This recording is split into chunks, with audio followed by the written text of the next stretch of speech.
Would you describe yourself as a conspiracy theorist?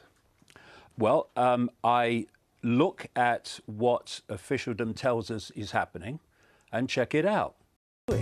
Is constantly repeating real powerful form of mind control and belief implantation is they are repeating a fake version of who could use their knowledge to set the world free for free energy, no more utility bills, etc., etc., that could create abundant growth in deserts without water by using magnetics, but it's not being used.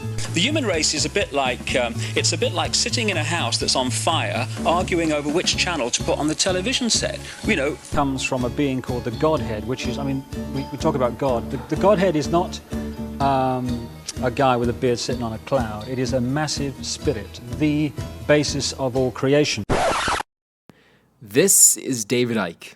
There are 3 things you need to know about him. 1, he was the face of BBC football in the 1980s. 2, he says that there are lizard people controlling the government. And 3, 12 million Americans believe him.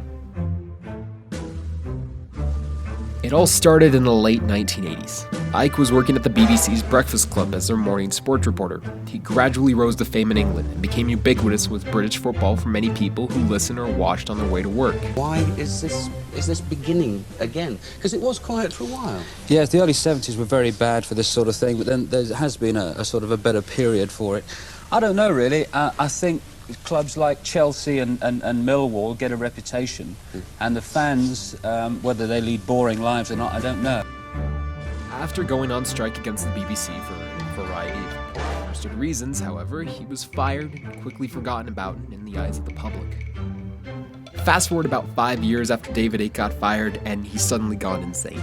Very few sources can accurately depict why also, by his own accounts, he ascended to a higher plane of existence after being struck by lightning at Stonehenge. Others say that he simply lost his mind after gambling and lost everything while on strike against the BBC.